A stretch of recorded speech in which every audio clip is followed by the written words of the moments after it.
एक ऐसा समय आता है जब धर्म के नाम पर मंदिर तोड़े जा रहे थे, किसानों पर अत्याचार बढ़ रहे थे।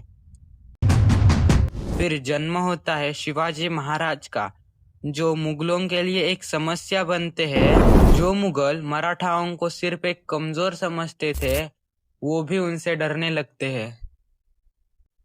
साल 1206 से लेकर 1526 तक दिल्ली सल्तनत उत्तर भारत पर राज कर रही थी। पर 1325 के बाद कई युद्धों में हार मिलने की वजह से दिल्ली सल्तनत कमजोर पड़ गई और पानीपत की पहली लड़ाई में बाबर ने उसे पूरी तरह से हराकर दिल्ली और आगरा पर कब्जा किया। इसके बाद बाबर ने 1527 में राणा सांगा को हराया और 1528 में मेदिनी राय को हराकर मुगल साम्राज्य को मजबूत किया। बाबर ने दिल्ली, आगरा, चंदेरी, कानपुर और बिहार तक मुगल साम्राज्य को फैलाकर मध्य भारत अपने नियंत्रण में किया।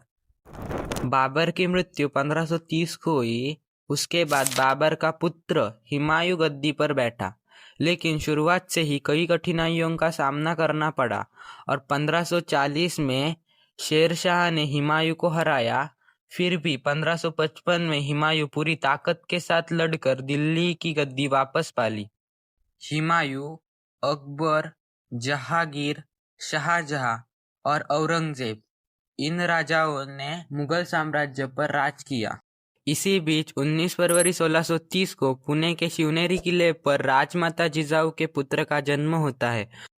वो थे छत्रपति शिवाजी महाराज। सबसे पहले 1657 में जुन्नर, नासिक, त्र्यंबकेश्वर, इन इलाकों में मराठा विजय पाते हैं।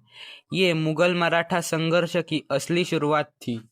1663 में औरंगजेब शिवाजी महाराज को मारने के लिए शाइस्ता खान को भेजते हैं, लेकिन शिवाजी महाराज लाल महल में घुसकर शाइस्ता खान की उंगलियां काटकर उसे वहां से भगा देते हैं।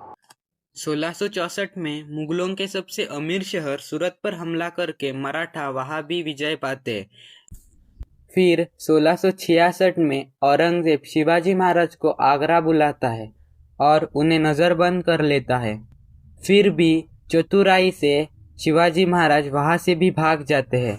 मुगलों का अत्याचार कम करके मराठा एक बड़ा साम्राज्य बनते हैं।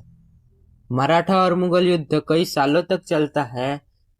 फिर भी मराठों ने भारत को राजनीति, संस्कृति, प्रशासन और स्वराज्य की प्रेरणा दी। मुगलों ने भारत को कला, पोशाक, साहित्य, भव्य किले दिए। दोनों ने ही भारत को अमर बनाया।